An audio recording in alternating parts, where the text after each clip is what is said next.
அக்கா வணக்கம். செல்வி அக்கா நல்லா இருக்கீங்களா? வணக்கய்யா வணக்கய்யா. லகரம் டிவியில தொடர்ந்து உங்களுடைய பேட்டி வருது. உலகம் முழுக்க இருக்கக்கூடிய தமிழர்கள் எல்லாம் செல்வி அக்கா பேட்டி எப்போ வரும் எப்போ வரும்னு எதிர்பார்க்கறாங்க. சந்தோஷம். உங்களுடைய கணீர் அந்த குரல்ல மீண்டும் பேசுங்க. சொல்லுங்க. இப்ப விருதுநகர் மாவட்டத்துல சமீபத்துல இப்போ ஒரு சம்பவம் நடந்துச்சுல, கேடி ராஜேந்திர பாலாஜியா, அவருக்கு இன்சியல் என்ன? கேட்டி கேட்டி கேடியா கேட்டியா? கேட்டி ராஜேந்திர பாலாஜி. ஓ கேட்டி. ஆமா, கேள்வி கேட்கும் ராஜேந்திர பாலாஜி. கேள்வி கேட்க ராஜேந்திர பாலாஜியா? ஆமா. அவர் முன்னாடி ஆவின் பால் அமைச்சரா இருந்தார்ல? ஆமா, பால்வளத்துறை அமைச்சர். பால்வளத்துறை அமைச்சர். இப்ப மாஃபா பாண்டியராஜனுக்கு இவருக்கு என்ன பிரச்சனை? மாஃபா பாண்டியராஜனை பத்தி உங்களுக்கு ஏதாவது தெரியுமா? ஏன்னா நீங்க விருதுநகர் மாவட்டம். விருதுநகர் மாவட்டம் தான். பாண்டியராஜனுக்கு பேக்ரவுண்டு அதிகம். நாடார் சமூகத்தை சேர்ந்தவர். சரி. மகளிர் குழு நிறைய வச்சிருக்காரு. மகளிருக்கு நிறைய தமிழ்நாடு எல்லாம் உலகம் ஃபுல்லாமே மகளிர் குழு ஆரம்பிச்சு அவருக்கு செல்வாக்கு அதிகமா இருக்கு. ஓஹோ. எங்க நின்றாலும் ஜெயிப்பாரு. அந்த புறாமே மக்கள் பொம்பளைகளை கவர் பண்ணி வச்சுக்காப்புல, நிறைய குழுவை கவர் பண்ணி வச்சுக்காப்புல, மகளிர் குழுவை. புதுசா இருக்கு நீங்க சொல்றது. ஏன்னா உங்க விருதுநகர் மாவட்டத்துல இருக்கிறதுனால அவரை பத்தி தெரியுது உங்களுக்கு. அவரை பத்தி தெரியும். மகளிர் குழு வச்சுக்காக நாங்க நேரம் போயிருக்கோம். மகளிர் எல்லாம் போய் பார்த்துருக்கோம், பேசியிருக்கோம். அவருக்கு ஆதரவா யாரும் குரல் கொடுத்தாங்களா? இப்ப ராஜேந்திர பாலாஜி அவர் ஏய் தொலைச்சு போறேன் தெரியுமா? அவங்க நாடார் சங்கம் இருக்குல்ல, நாடார் சங்கம் விருதுநகர்லயே சிவகாசிலேயே பெரிய நாடார் சங்கங்கள்ல அவரே போய் ராஜேந்திர பாலாஜி மிரட்டி இருக்காரு பாருங்க. மிரட்டின விட்டுதான் பேட்டி கொடுத்துருக்காங்களே, நாடார் எல்லாம் பேட்டி கொடுத்துருக்காங்களே. என்ன பேட்டி கொடுத்துருக்காங்க? தொலைச்சு போடுவேன் வீட்டுல நீ இது உன்னைய பத்தி தெரியாதா, நீ எப்படி இருந்தன்னு தெரியாதா, நீ எப்படி பேச போச்சு, அடிப்போம் செய்வோம்னு சொல்லியிருக்காப்லையே. ஓ அப்படியா? நாடார்ல இருந்தே வீடு தேடி அடிப்போம் அப்படின்னு இருக்காங்களே. ஏ அப்பா. அப்ப ராஜேந்திர பாலாஜியை விட மாஃபா பாண்டியராஜனுக்கு தான் அந்த ஏரியாவுல மக்கள் செல்வாக்கு அதிகமா இருக்கா? நாடார் விட்டு கொடுக்க மாட்டாங்க தம்பி. நாடார் ஒரு பிரச்சனைன்னா அவங்க விட்டு கொடுக்க மாட்டாங்க. ஏழையா இருந்தாலும் அவங்க தூக்கி விடுவாங்க. ஓ முக்குளத்தூர், முத்தரையர், வன்னியர் இந்த சமுதாயம் கூட எப்படியோ அழிஞ்சு. இந்த சாதியெல்லாம் பட்னியா கிடந்தாலும் கஞ்சிக்கு இல்லாட்டாலும் தூக்கி விட மாட்டாங்க. சாவுடுன்னு விட்டுருவாங்க. ஆமா, சாதுன்னு விட்டுறாங்க. ஆனா நாடார்கள் உசுரை கொடுப்பாங்க. அவங்களுக்கு ஒண்ணுன்னா அவங்களே தூக்கி விட்டுருவாங்க. அவங்களே எல்லாமே இது பண்ணி விட்டுருவாங்க, செல்வாக்க உண்டாக்கி விட்டுருவாங்க. தமிழ்குடி சாதியிலே மிக ஒற்றுமையா இருக்கிறது நாடார் தான். நாடார் ஒற்றுமையா இருப்பாங்க. நாடார் ஒற்றுமையா இருப்பாங்க. புள்ளமாறு ஒற்றுமையா இருப்பாங்க. எஸ்சி எஸ்டி அவங்க ஒற்றுமையா இருப்பாங்க. இப்ப இதுல ஒற்றுமை இல்லாம அழிஞ்சு போறது முக்குளத்தூர் இனம் தான். முக்குளத்தூர் தான் ஒற்றுமை இல்லாதது. வன்னியர் கூட ஒண்ணு சேர்ந்துருவாங்க. கவுண்டர் வன்னியர் அவங்க இதுல இருக்கவே ஒண்ணு சேராத ஒரே குற்றவாளிய முக்குளத்தே. ஆமா, மிகப்பெரிய ஒரு அரசியல் எதிர்காலமே இல்லாம போச்சு. நீ நல்லா இருந்தா நான் நல்லா இருக்க மாட்டேன், நான் நல்லா இருந்தா நீ நல்லா இருக்க கூடாதுன்னு ஒரே எதிரியா இருக்கிறவங்க இவங்க முக்குளம். ஆமா, அந்த ரஜினி படத்துல சொல்லுவாங்கல்ல, காலை பிடிச்சி இழுத்து விடுற கதை தான் முக்குளத்தூர் கதை. ஆமா. இப்ப ராஜேந்திர பாலாஜி எடப்பாடி பழனிசாமி கூப்பிட்டு கண்டிச்சாரா, இல்ல மாஃபா பாண்டியராஜன் எடப்பாடி பழனிசாமி எல்லாம் கண்டிக்கல. எடப்பாடி பழனிசாமி எல்லாம் கண்டிக்கல. இன்னைக்கெல்லாம் வத்திராப்புல மீட்டிங்னு கேள்விப்பட்டேன். வத்திராப்புல மீட்டிங் போட்டுக்காப்புல. கண்டிக்கல. மாகா பாண்டியராஜனத்தான் கண்டிருக்காப்புல. வேற மாகா பாண்டியராஜன் சொல்லி பார்த்துருக்காப்புல. கேட்கலாம்னு பிஜேபி போறதாக ஒரு தகவல் கிடைச்சிச்சு. இவ்வளவு பெரிய மக்கள் செல்வாக்கு உள்ளவரை எடப்பாடி பழனிசாமி விடக்கூடாது தானே? ஆமா, மக்கள் எடப்பாடிக்கு தெரியல. ஒரு தலைமையா இருக்கிறதுக்கு பண்பும் கிடையாது, ஒண்ணும் கிடையாது. இந்த எடப்பாடிக்கு ஒரு தலைவரா இருந்தா தில்லுன்னு இருக்கணும். ஜெயலலிதா அம்மா மாதிரி தில்லுன்னு சிங்கமா இருக்கணும். சும்மா கைய ஆட்டினாப்புல போதுமா எடப்பாடி? தலைமை சரியில்லைன்னா தொண்டர்கள் எப்படி சரியா இருப்பாங்க? இல்ல, தொண்டர்கள்ங்கிறத தாண்டி ஒரு இவ்வளவு பிரச்சனை ஊரா இப்படி பிரச்சனை நடக்குது. தூக்கு பனிஷ்மெண்ட் கொடுக்கணும்ல தலைவர். இப்ப தலைவருக்கு அதான, தலைவரே சரியில்லை. தலைவரே தலைவர் சரியில்லைன்னு நம்ம சொல்றோம், ரைட்டு. அது உங்களுடைய கருத்து. அந்த தலைவர் சரியில்லைங்கிற இடத்துல இன்னொரு பக்கம் இருக்கக்கூடிய ஓபிஎஸ் வந்து அவருடைய செல்வாக்குல பணம் நிறைய வச்சிருக்காரு. அவரு 4 எம்எல்ஏ தானே அவரால் கொண்டு முடிஞ்சு, ஒரு 10 எம்எல்ஏ கொண்டு வந்திருக்கலாம்ல, முடியலையே அவரால். இப்போதைக்கு அப்ப அவரை நம்ம எடப்பாடியவே நம்ம குறை சொல்லிக்கிட்டே இருக்கிறதுல என்ன பிரயோஜனம்? நம்ம சைடுல உள்ளவர் சரியில்லையே ஐயா. இப்போதைக்கு எடப்பாடிதான் பொதுச் செயலாளர். எடப்பாடி கைத்துல தான் கட்சி இருக்கு. அவர் தான். ஆனா இப்ப வந்து மாப்பா பாண்டியராஜன் சம்பந்தமா நடவடிக்கை எடுக்கணுங்கிறீங்க. நடவடிக்கை எடுக்க தலைவர் தானே எடுக்கணும். தொண்டனுக்கு ஒரு பாதுகாப்புனா தலைவர்கிட்ட போய் சொன்னோம்னா தலைவர் தான் எடுப்பாங்க. தலைவரே இல்லைன்னா எப்படி உங்க ஓட்டு வாங்குவாங்க? ஏன் அவர் ராஜேந்திர பாலாஜிக்கு அந்த ஏரியாவில் மக்கள் செல்வாக்கு இருக்கா? ஒரு மேடையில போய் அடிச்சா, ஒரு மேடையில ஆசை அவமானமா தொண்டனை பேசுனா அந்த தொண்டன் போய் எல்லாத்துட்டையும் சொல்லுவேன். ஊரி உலகமே பார்க்கும். மறுபடி ரெட்டலை செவிக்கும். இல்ல அவர் நான் சொல்றேன், நம்ம இந்த எடப்பாடி பழனிசாமி ஓபிஎஸ் இந்த இதை விட்டுருங்கக்கா, நம்ம அடுத்ததுல பேசிக்குவோம். இப்ப ராஜேந்திர பாலாஜிக்கு அடிப்படையாவே அடிக்கடி கோவம் வருமா? திருச்சியில நேரு அடிக்கணுமா கோவப்படுவாராங்க? அது மாதிரி ஏற்கனவே அம்மா இருக்கும் போதுல இருந்து அந்த ஆள் அப்படித்தான். அம்மா இருக்கும் போதே அப்படித்தான் சொல்லுன்னு கோவம் வரும் அவருக்கு. அம்மா இருக்கும் போதே அந்த ஆள் மேல எத்தனையோ பெட்டிஷன் எல்லாம் போயிருக்கு. அதுக்கெல்லாம் பனிஷ்மெண்ட் கொடுத்துக்கதான் செய்யுது. அருப்புக்கோட்டை, அந்த சொந்த ஊர் அருப்புக்கோட்டை.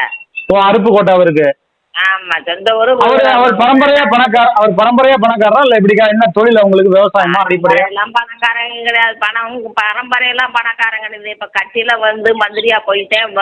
சொத்து சேர்த்து வச்சுக்கிட்டு நாக்க துருத்திக்கிட்டு நான் பெருசா நீ பெருசான்னு கூவிக்கிட்டு அலையிறாங்க.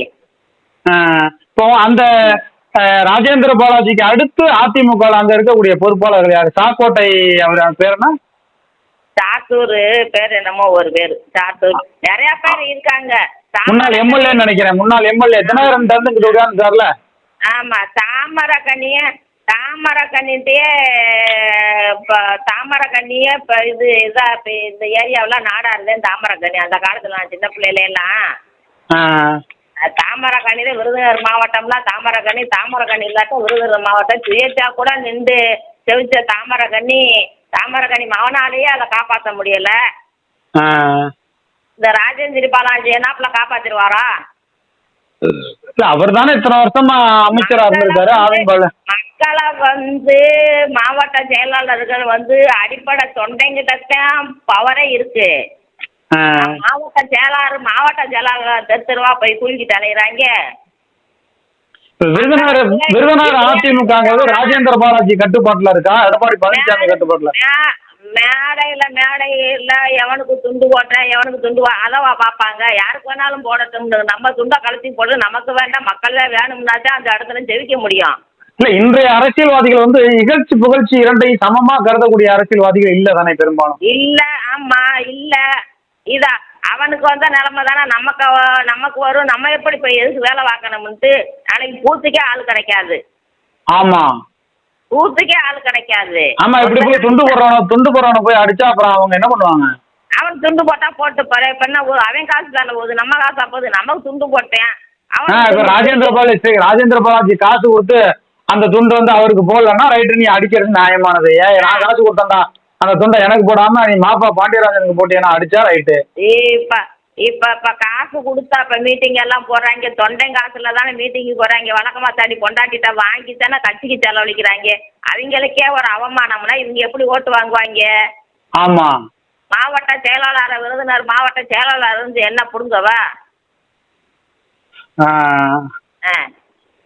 இதை நாக்கத்து இருக்குது, என்கிட்ட கம்பு இருக்கு, என்கிட்ட கத்தி இருக்கு, சூரி இருக்கு அப்படின்னா சூரிய வச்சுக்கோ, நீயே வச்சுக்கோ, கம்ப நீயே வச்சுக்கோ.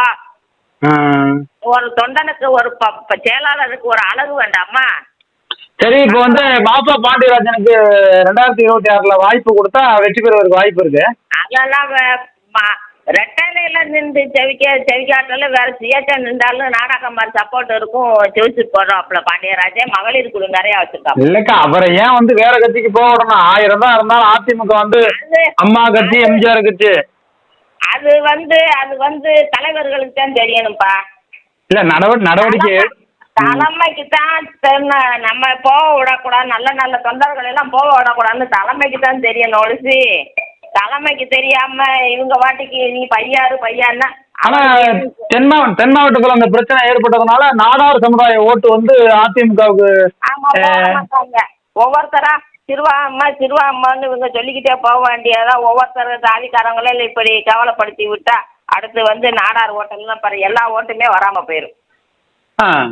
அங்க ராஜவர்மன் ஒருத்தர் இருந்தார்ல, அவர் தானே ராஜேந்திர பாலாஜியோட உதவியாளராக இருந்து எம்எல்ஏ ஆனவர்.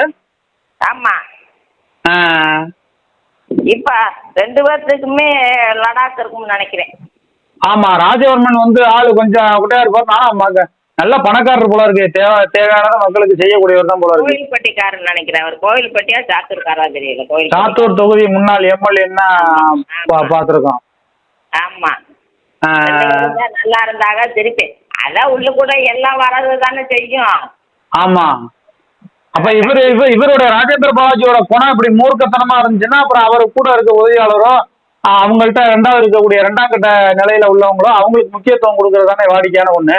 அந்த வகையில தான் ராஜவர்மன் வந்து ஜெயிச்சுட்டாரு போல இருக்கு எம்எல்ஏவா. ஆமா ஆமா, அத தலைமை வந்து தட்டி கொடுக்கணும், தட்டி கொடுத்து பனிஷ்மெண்ட் கொடுக்கணும். அப்படியெல்லாம் பேசக்கூடாதுன்னு பனிஷ்மெண்ட் கொடுக்கணும், தலைமை தான் கொடுக்கணும். இப்போ உங்க விருதுநகர் மாவட்டத்துல என்னக்கா விவசாயம் பெரும்பாலும் அந்த பகுதியில் செய்யக்கூடிய மக்கள் விவசாயம் வந்துச்சு. பயர் ஹவுஸ், தீப்பெட்டி ஹவுஸ் தான் பூரா ஜனம் பூரா போகுது. விவசாயம் தான், காற்று வேலை தான், களை வெட்டுற வேலை தான். உங்க ஏரியாவில் ஆத்து பாசனம்லாம் கிடையாது? ஆத்து பாசனம் இருந்தா மழை பெஞ்சாத்தேன். அந்த பக்கம் குற்றாலம் அந்த பகுதியில் நீர்வீழ்ச்சி பகுதியில இருந்தெல்லாம் அந்த தண்ணி எல்லாம் வர வச்சுதாங்களா? ஆறுகள்லாம் இருக்கு. மழை பெஞ்சாத்தான் கம்மா பெருகுனாத்தான் விவசாயம் செழிக்கும். விவசாயம் செலுத்தினா விவசாய வேலைக்கு ஆள் கிடையாது. ஆனா பூரா பயர் ஹவுஸுக்கு போறாங்க. பயர் ஹவுஸ்லதான் காலையில 6 மணிக்கு போறவங்க நைட்டு சாயந்தரம் 6 மணிக்கு தான் வீட்டுக்கு வருவாங்க. பூரா பயர் ஹவுஸ் தான் இங்க ஒழிச்சு. விருதுநகர் மாவட்டம், சாத்தூர் எல்லாமே பயர் ஹவுஸ் தான். அதை நம்பித்தான் பொழப்பே ஓட்டுது, கரிமருந்து வேலைதான்.